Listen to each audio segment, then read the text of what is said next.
للأطفال غالبًا ما يكون في منطقة السقف البلعوم الأنفي، اهم، منطقة الغدانيات ما يسمى الناميات أو الغدانيات الadenoids. هذه المنطقة عند الأطفال تتضخم غالبًا في سن ال5 أو 6 سنوات في هالعمر، اهم. تتضخم مما يؤدي إلى حدوث تضيق في منطقة الأنف، لذلك الطفل يستعيض عن ذلك بالتنفس الفموي اهم، ويصبح يعاني من الشخير. اهم.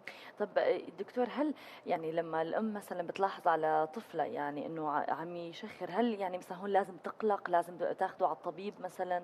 أكيد مهم جدًا، مهم جدًا لازم نراقب الطفل مريض إذا الطفل إذا كان عم يشخر لازم نراقبه وننتبه عليه، أهم شيء إنه إذا في عنده توقُّف تنفُّس أثناء النوم، اهم، يعني إذا صار في عنده توقُّف أثناء النوم، توقُّف تنفُّس أثناء النوم، هون هي الحالة رح تأثّر عليه على التحصيل الدراسي، رح اهم، تأثّر عليه حتى بعض الدراسات بتقول إنه دراسات أمريكية بتقول إنه الأطفال اللي بيعانوا من الشخير غالبًا بيكون عندهم تأخُّر في التطوُّر الروحي والحركي والقدرات العقلية. اهم.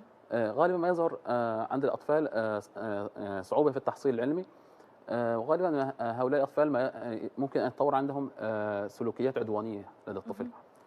لماذا؟ يعني اشرح لي أكتر عن لماذا؟ يعني سبب حدوث نقص الأكسجة يعني، نقص سبب حدوث نقص الأكسجين الأكسجة. اللي ما عم يصل أيوه ما عم للدماغ، بيوصل للدماغ فبصير عندهم فحتى بعض اهم، الدراسات بتقول إن نقص الأكسجة ممكن يسوي تبول لا إرادي عند الطفل، يعني حتى اهم، ممكن له دور بهالموضوع يعني. اهم.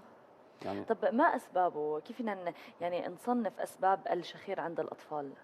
غالبًا أهم سبب عند الأطفال هو التدخين، تدخين الآباء والأمهات، أهم سبب. اهم. يعني يعاني الطفل لا ذنب له. طبعًا فالأمهات والآباء يستمرون بالتدخين مع وجود الأطفال، اهم، فالطفل أثناء النوم غالبًا بداية النوم والأهل يعني بحالة سهر يعني، فيستنشق هذا اهم، الدخان يؤدي لديه إلى حدوث احتقان، ويتطور عندي نتيجة الاحتقان التهابات أو اهم، إنتانات، ثم يحدث تضخم في النسيج اللمفي، غالبًا هو كما ذكرنا منطقة ممكن منطقة اللوزات اهم، وحتى منطقة الناميات، فحتى ممكن أن يحدث لدى الطفل ضخامة في اللوزات، اهم. هذه الضخامة تؤدي أيضًا إلى